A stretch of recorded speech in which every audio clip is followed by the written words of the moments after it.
Hi guys, welcome back to my channel. నేను మీ శ్రీ సత్య. So functions లైన్గా తగిలేసినాయి అనమాట. డైలీ ఆ రోజు ఫ్రైడే అవడంతో ఇంట్లో అయితే పూజ చేసుకుంటున్నాను. యాక్చువల్లీ ఏమైందంటే రథసప్తమి రోజున దంపతాంబూలో నోము పట్టేశాను. శుక్రవారం నోము పట్టాను. ఇది ఏంటంటే డైలీ దంపతులకు తాంబూలం ఇవ్వాలన్నమాట. 1 year చేయాలి. నాకు అది తెలియదు. శుక్రవారం అయితే అత్తయ్య వచ్చి అన్నారు, ఇది ఆ కథ కాదు, శుక్రవారం కాదు ఇది అంటే శుక్రవారం సంపత్ శుక్రవారం అని కన్ఫ్యూజ్ అయ్యాను నేను. సో అలా కన్ఫ్యూజ్ అయ్యి నేను ఆ నోము పట్టేశాను అనమాట. సో అప్పుడు ఏమైందంటే ఇంకా సరే పట్టాను కదా, ఎవరినొకరిని కనుక్కుందాం అని చెప్పేసి మా సిస్టర్కి అయితే కాల్ చేశాను. తనకు కూడా తెలీదు, కనుక్కుంటాను ఎవరినైనా అన్నారు. ఇంకా పూజ అయితే అప్పటికే నేను చేసేసుకున్న తర్వాత 1 by 1 అందరికీ కాల్ చేశాను. తెలిసిన వాళ్ళందరికీ, నోమ్స్ ఎక్కువ పట్టే వాళ్ళందరికీ కాల్ చేశాను నేను. బట్ అంతగా ఈ నోము గురించి ఎవరికి ఐడియా లేదన్నారు. బట్ ఆ రోజు ఏంటంటే ఇంకా పూజ అంతా అయిపోయిన తర్వాత ఫంక్షన్ ఉందని చెప్పాను కదా, ఉపనయనానికి అయితే వెళ్ళామన్నమాట.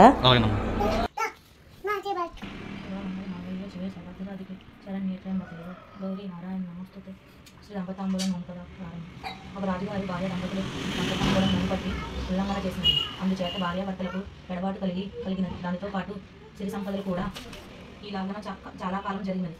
కానీ భర్తతో పొత్తు కుదరలేదు. చిరకాలము వినియోగము సహింపలేక ఒకనాడు తమ మేడపై అంతస్తులో కుమిలి ఏడ్చుచూ కూర్చున్నది. పార్వతీ పరమేశ్వరులు భూమిని పరిశీలించుటకు ఆకాశ మార్గమున వచ్చుచూ ఆ రాజకన్యను చూసి మేడ మీదకి దిగి వచ్చి ఎందుకు ఏడ్చుచున్నావని అడగగా ఆమె విసుగుతో ఎవరునో అనుకుని నీకెందుకు పొండి అని జవాబిచ్చింది. అందుకు వారలగురు కాదు, తప్పక చెప్పవలసినదని అడిగిరి.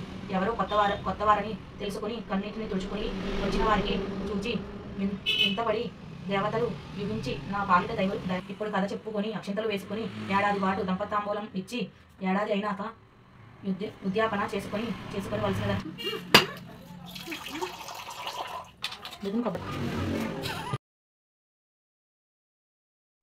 అలా పూజ అయితే కంప్లీట్ చేసేసుకున్నాను. బట్ లాస్ట్ని ఇంకా చెప్పాను కదా, అత్తయ్య అయితే నోమది కాదన్నారు. ఇంకా తెలిసిన వాళ్ళందరికీ కాల్ చేశానని చెప్పాను కదా, ఎవరి దగ్గర నుంచి నాకు రెస్పాండ్ రాలేదు.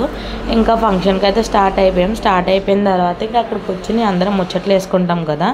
సో యాక్చువల్లీ అదే జరిగింది. అందరం కూర్చొని మాట్లాడుకుంటుంటే మా చిన్నత్తయ్య గారు వాళ్ళ అబ్బాయి ఇక్కడ ఉపనయనం జరిగేది.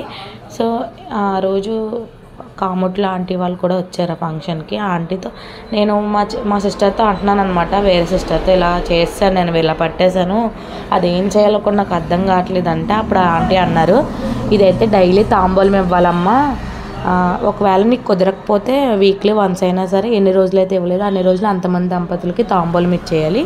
ఇచ్చేసిన తర్వాత 1 year కంప్లీట్ అయిన తర్వాత ఉద్యాపన సేమ్ బుక్లో ఎలా ఉందో అలా తీర్చుకోవాలని చెప్పారు. సో నాకు అప్పుడైతే టెన్షన్ స్టార్ట్ అయింది. అయ్యో నేను ఇన్ని రోజులు చేయలేదు, మరి ఎలా అంటే పర్వాలేదు, అయిపోయినాయి అన్నీ కూడా కలిపేసి ఏదైనా ఫంక్షన్స్ జరిగినప్పుడు ఇట్లాంటివి అప్పుడు దంపతులు ఉంటారు కదా ఎక్కువ మంది, అలా ఇచ్చేయించాను అన్నారు.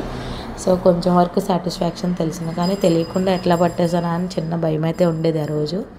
ఇక్కడైతే ఒడుగు పెళ్లి కొడుకుని కాశీయాత్రకు అయితే బయలుదేరుతున్నారు అనమాట. కాశీయాత్రకు వెళ్ళేటప్పుడు భిక్షాటన అయితే స్టార్ట్ చేస్తారు. సో ఇక్కడ అదే జరుగుతుంది. అంటే ఎవరికైతే అమౌంట్ అది గట్ట ఇక్కడ జోల్లో వేస్తారు, కాశీ వెళ్ళడానికి ఖర్చులు ఉంటాయని చెప్పేసి. సో ఇక్కడ ఏంటంటే తల్లిదండ్రులు గురువుకి అప్పు చెప్తారు, మా అబ్బాయిని ప్రయోజకుని చేయని చెప్పేసి. ఇక్కడ జరిగే ప్రాసెస్ అది. మళ్ళీ పెళ్లిలో స్నాతకమని చేస్తారు.